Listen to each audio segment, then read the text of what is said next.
Hello students, in this video we will do the chapter number 7 of It So Happened, the Open Window.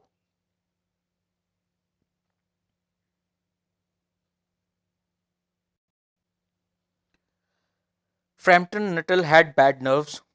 He retires to the country for cures and calls on a family friend. The lady, being busy upstairs, her young niece refers to a family mishap with focus on the open window. Frampton Nuttall की तंत्रिकाओं में कुछ problem थी, दिमाग की नसों में कुछ problem थी। वह देश से बाहर एक दोस्त के परिवार के पास गया। वहाँ की महिला ऊपर सीढ़ियों पर कुछ काम कर रही थी।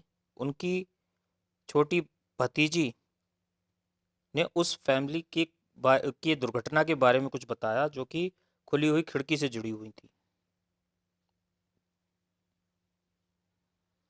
My aunt will be down presently, Mr. Nuttall said a very self-possessed young lady of 15. In the meantime, you must try and put up with me. मेरी चाची जल्दी ही नीचे आ जाएंगी, मिस्टर नटल, एक 15 साल की युवा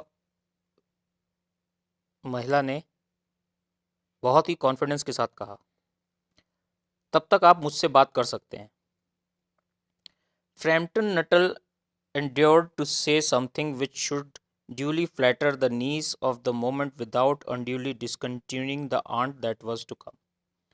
Privately, he doubted more than ever whether these formal visits of a succession of total strangers would do much towards helping the nerve cure which he was supposed to be undergoing.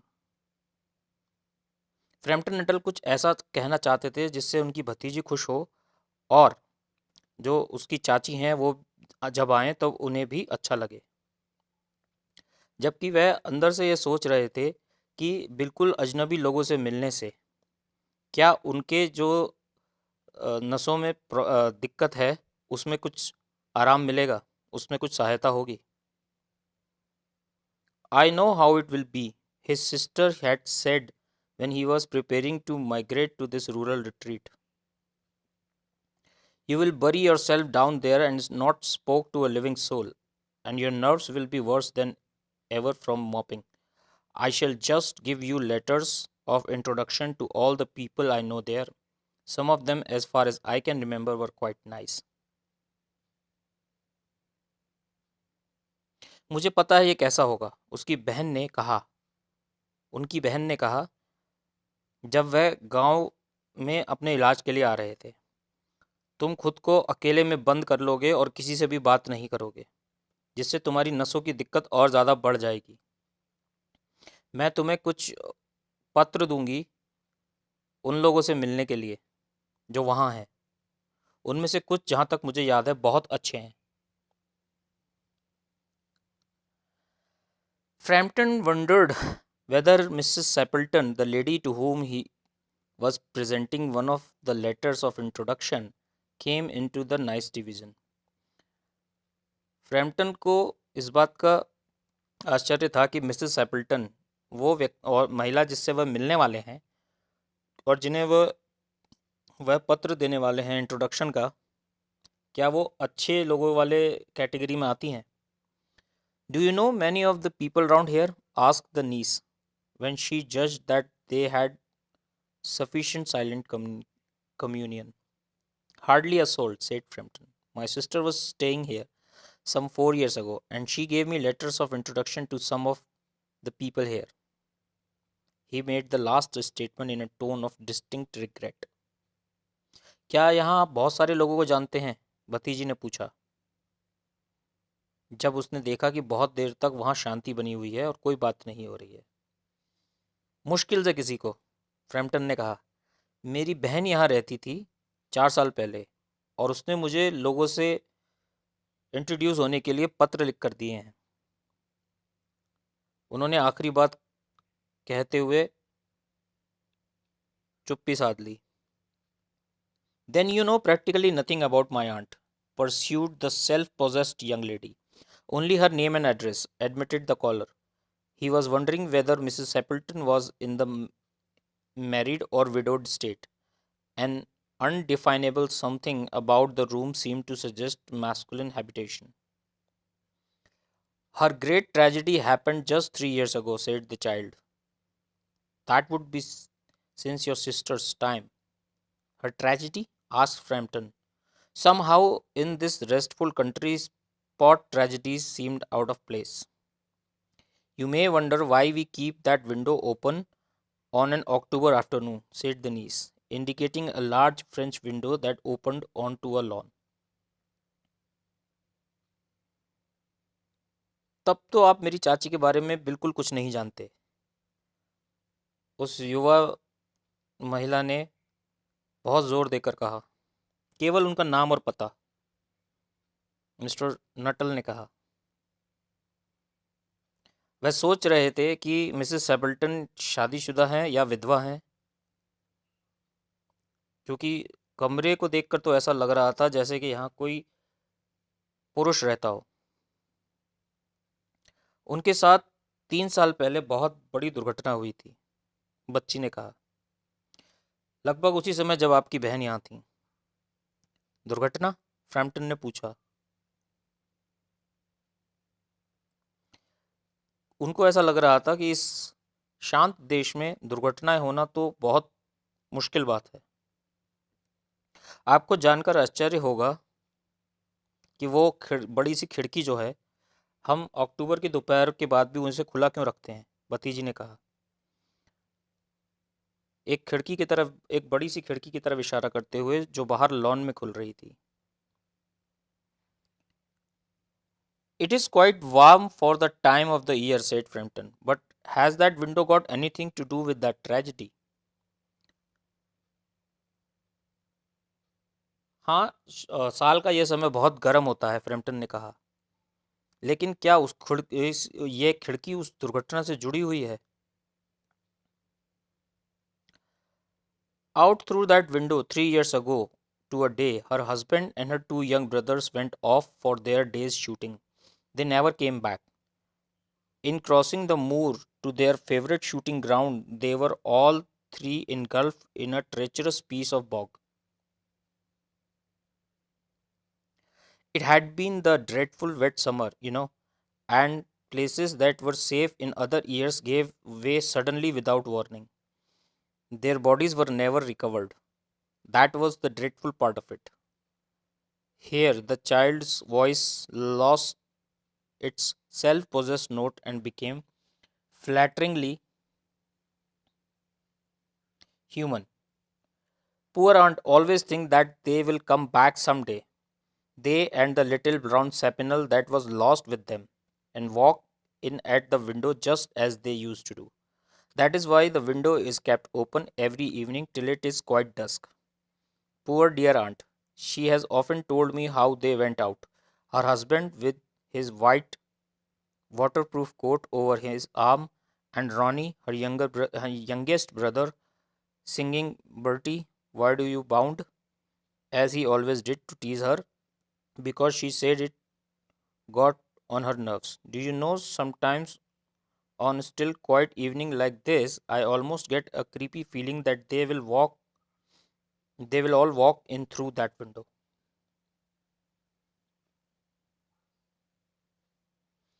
उस खिड़की से 3 साल पहले उनके पति और उनके 2 छोटे भाई शिकार करने के लिए बाहर गए थे। वे कभी वापस नहीं आए। जंगल में अपने फेवरेट शिकार के स्थान पर जाते समय वो एक भयानक से गीले गड्ढे में चले गए। गर्मियों में यह जंगल बिना किसी चेतावनी के भयानक भी हो जाता है। उनके शरीर कभी नहीं मिले। ये सबसे भयानक हिस्सा था। ये कहते हुए उस बच्चे की आवाज़ थोड़ी सी धीमी हो गई। बेचारी चाची, उन्हें ऐसा लगता है कि वो किसी दिन वापस आ जाएंगे। वो और भूरे रंग का छोटा कुत्ता सैपिनल भी उनके साथ खो गया था। यही वजह है कि हम शाम तक, जब तक कि अंधेरा नहीं हो जाता, इस खिड़की को खुला रखते हैं। बेचारी चाची। उन्होंने मुझे कई बार बताया है उनके पति के बारे में, जो बाहर जाते समय अपना वाटरप्रूफ कोट अपनी बाह पे लटकाए हुए थे। रॉनी, जो उनका सबसे छोटा भाई था, वह Bertie why do you bound गाना गाता हुआ जा रहा था, जो उन्हें चिढ़ाने के लिए था, क्योंकि वह ये कहती थीं कि इससे उन्हें गुस्सा आता है। क्या आप जानते हैं, कभी कभी इस तरह की शाम को मुझे ऐसा लगता है कि वो लोग इस खिड़की से कभी भी आ सकते हैं। She broke off with a little shudder. It was a relief to Frampton when the aunt bustled into the room with a whirl of apologies for being late in making his appearance. और यह कहकर वह लड़की थोड़ा सा सुबकने लगी, रोने लगी। मिस्टर फ्रैम्पटन को थोड़ा सा आराम मिला जब उनकी चाची कमरे में आई और आकर उनसे देर से आने के लिए माफ़ी मांगी। I hope Vera has been amusing you, she said. She has been very interesting, said Frampton. I hope you don't mind the open window, said Mrs. Sappleton briskly. My husband and brothers will be home directly from shooting, and they always come in this way. They have been out for snipe in the marshes today, so they will make a fine mess over my poor carpet. So, like you, men folk, isn't it? और उन्होंने कहा, मुझे लगता है कि वीरा आपका मनोरंजन कर रही होगी। हाँ, बहुत ही इंटरेस्टिंग है, फ्रैम्पटन ने कहा।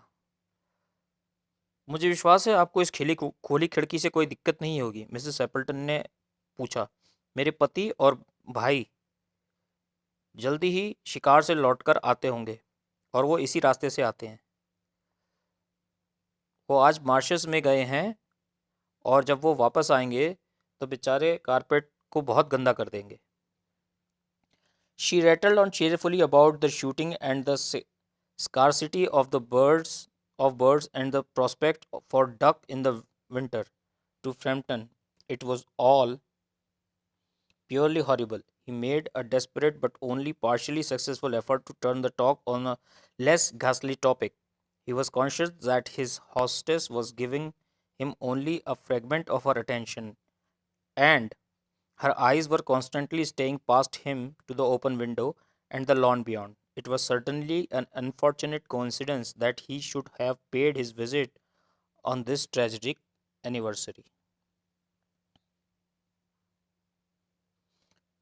वो अच्छे से शिकार और चिड़ियों के बारे में और सर्दियों में यहाँ पाई जाने वाली बत्तखों के बारे में बात कर रही थी।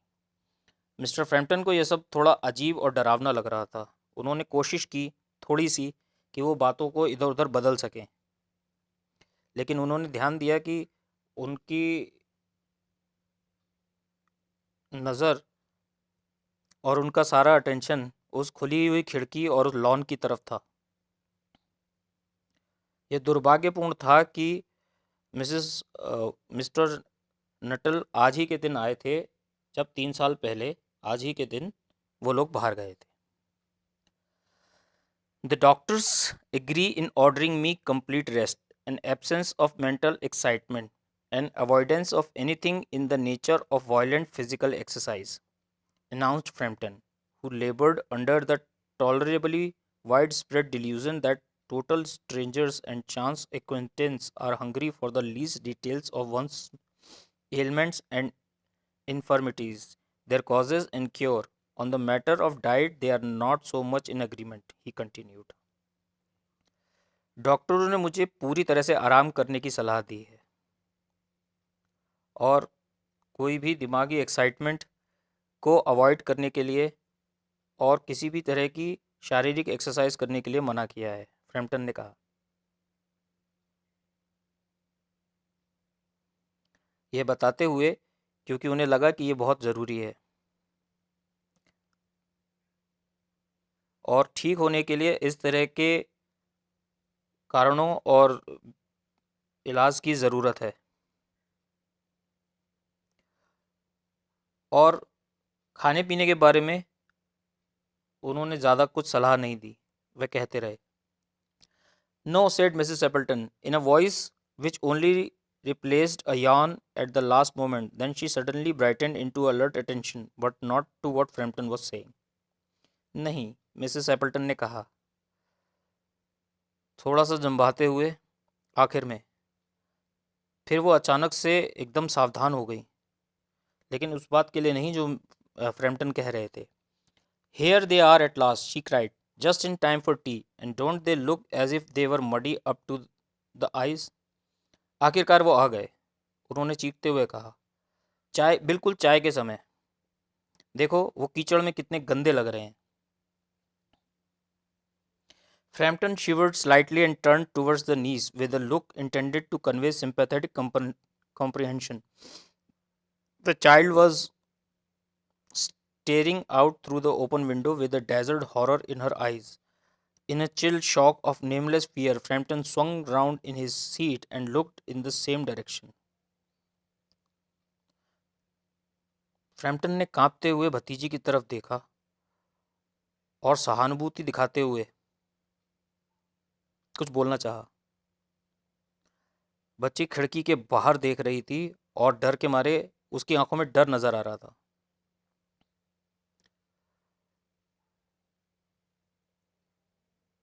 घबराहट में फ्रैम्पटन ने मुड़कर खिड़की की तरफ देखा, उसी दिशा में। In the deepening twilight, three figures were walking across the lawn towards the window. They all carried guns under their arms, and one of them was additionally burdened with a white coat hung over his shoulder.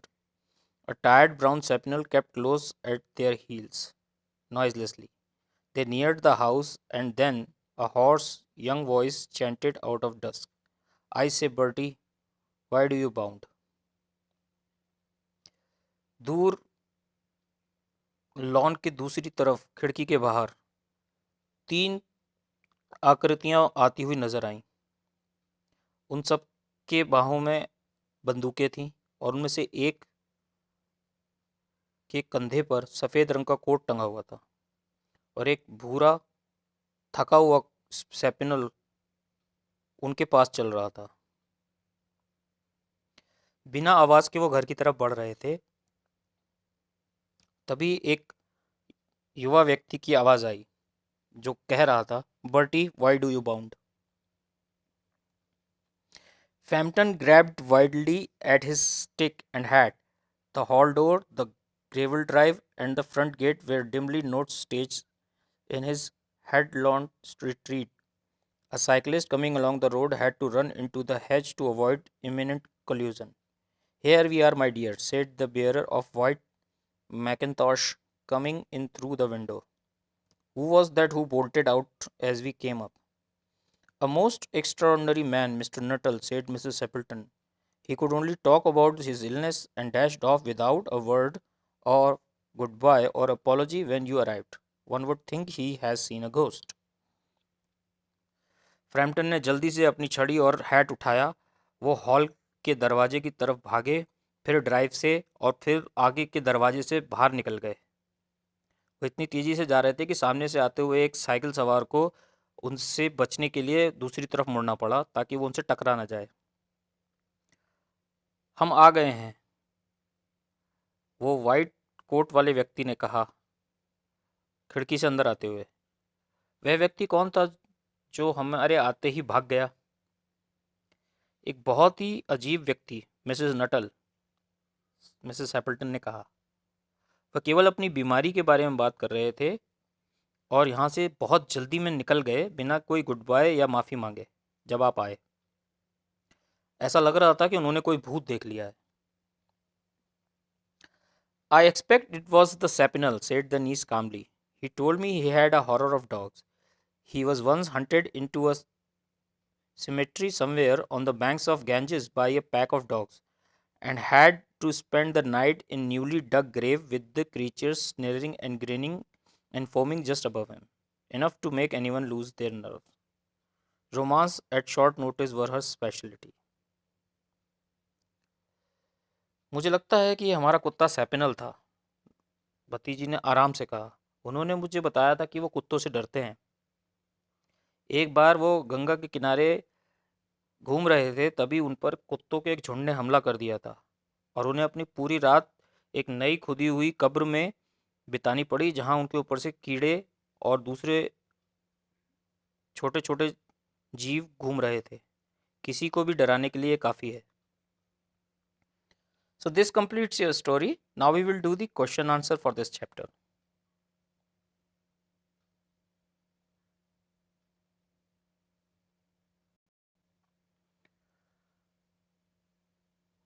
Why had Frampton Nuttall come to the rural retreat? Frampton Nuttall had come to the rural retreat to undergo a cure for the bad nerves he was suffering from. Question number 2. Why had sister given him letters of introduction to people living here? Living there. His sister had given him letters of introduction to people living there. She knew that since he did not know anyone, he would bury himself there without speaking to a living soul, and his nerves would only get worse from moping. What had happened in the Sapleton family as narrated by the niece? The niece told Nuttall that about 3 years ago, Mrs. Sapleton's husband and her two younger brothers had gone for shooting through the open French window. They never came back. In crossing the moor to their favorite shooting spot, they were all engulfed in a piece of bog. Their bodies were never recovered.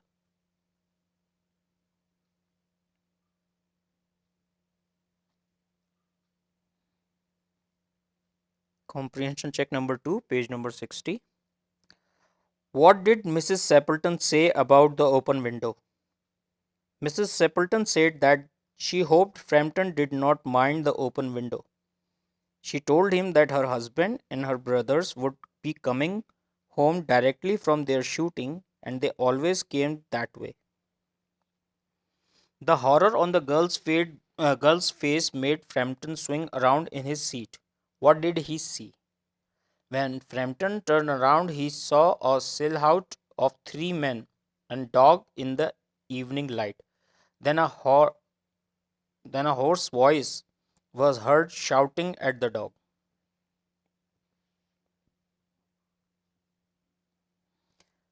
Comprehension check number 3, page number 61. Why did Frampton rushed out wildly? Frampton rushed out wildly because he thought that he saw the ghost of the three men who he was told were dead coming in through the window. What was the girl's explanation for his lightning exit? The girl said that the sapinal was the reason for his lightning exit. She said that he had a horror of dogs. She explained that he was once hunted into a cemetery somewhere on the banks of the Ganges by a pack of dogs. He had to spend the night in a newly dug grave with the creatures sneering, grinning, and foaming just above him. So, this completes your chapter. I'm sure you are already noting down all the question answers and the summary of the chapter in your notebooks. We will do the next chapter in our next video. Thank you.